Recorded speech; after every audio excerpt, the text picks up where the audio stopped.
Philippines. Ngayon ay June 12, araw ng kalayaan. Tayo po'y magpipitas ng gulay dito sa bakuran sapagkat maraming pitasin. May kamatis. Ayan. Mayroon ding mga patula. Ayan. Daming patula nating pipitasin ngayon sa loob. Ayan. Hindi makita basta-basta dito sa labas pero maraming patula. At marami rin tayong mga okra dito. Pati talong ay mayroon po. At yung ating pinsang muntik nang mamatay sa disgrasya ay yan, buti buhay na buhay pa kahit papilay-pilay, tira ng disgrasya yan. Siya ang pipitas ng ating gulay. Huli natin i-document. Bagaman araw-araw tayong nagpipitas pero hindi natin ina-upload yung ating pinipitas araw-araw. Ngayon ay mag-upload ulit tayo. Makita nyo po ang ating gulayan sa bakuran. Yan, kakain muna ng okra.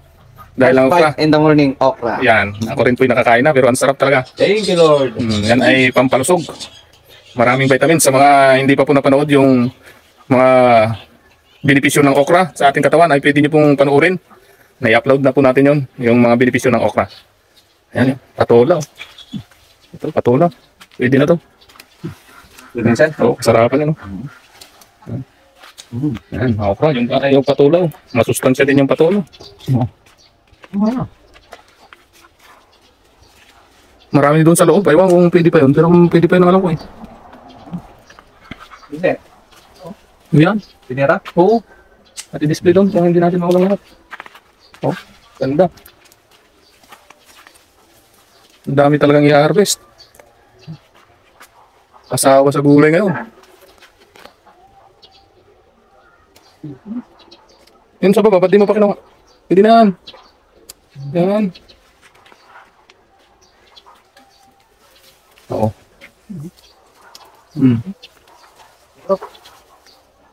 Oh. Itong ating mga kalamansi na minakot, oh. Malapit-lapit na din natin itong i-transplant. Itong atin pong basurahan dito. Yan, kalabas na siya. Ito, maliit pa. Pangbukas pa to.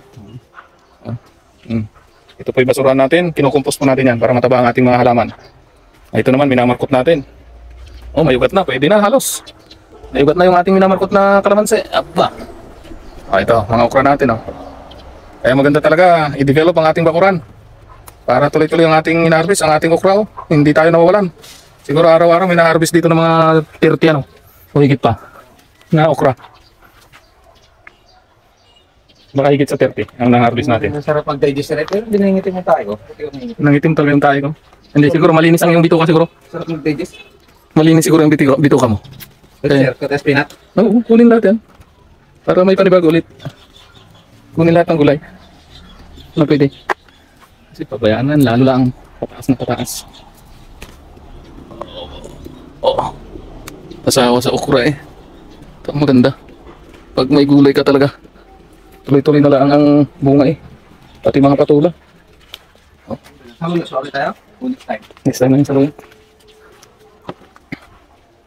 Oh. Sa bahay ko ba itong okra? Wala yata. Parang wala nga sa bahay ko yung okra na yan. Sa likod, marami rin okra. Sa likod, maraming okra. Ang palaya lang talaga hindi makapurma. Ito, patola pero wag muna. Lalaki pa yan. Dito tayo. Sa mga talong at ang palaya hindi makapurma sa manok ko, patay na oh. Wala. Malapit kasi sa manok eh. Walang pipistuhan kasi ang palaya eh. Diba eh? Dito tayo sa okra, sa likod ng bahay. Yan. Dito po tayo. Likod po ng bahay to, bagong mga okra ulit ito. At hitik na ulit sa bunga. Ayan yun, malaki, malaki. Yun, di mo kinuha yun. Yan. Yun. Isipin mo, kung natuluyan kang na-disgrasya, wala na ang tagapitas na yun.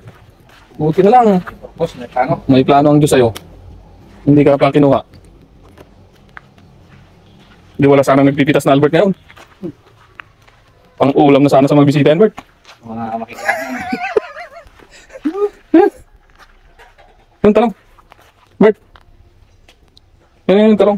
Papa na. Ano? Yan, sa isa. Pinag-sisipanan naman kasi ng mga manok eh. Talong ng taon, no? Sinisipan ng manok. Okay. Ayos ha?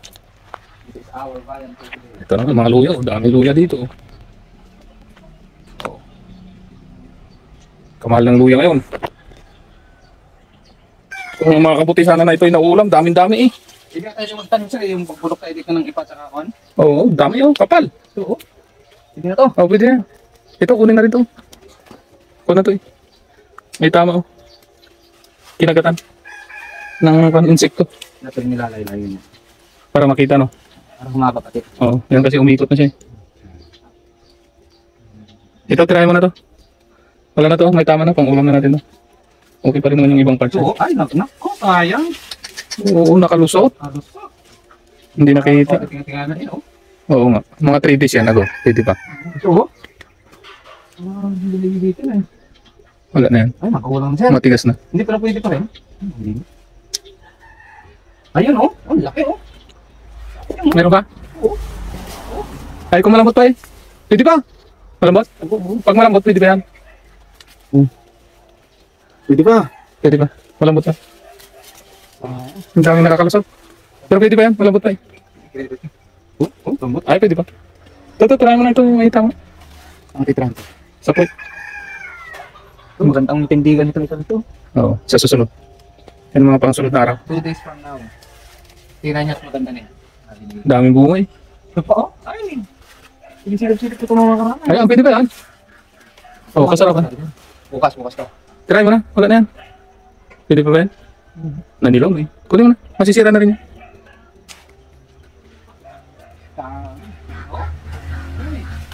Ayan yata yung sinasabi ko na kuan, hindi nyo nakita yan. Pwede ba? Yan yung sinasabi kong nakita ko na hindi ko kinuha nga.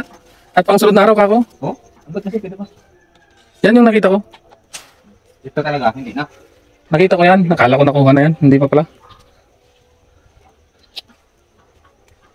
Ang dami dahil kaya dati nakadali ang bunga. Ito, pwede na, oh. Ay, ito siya. Pwede ba ito?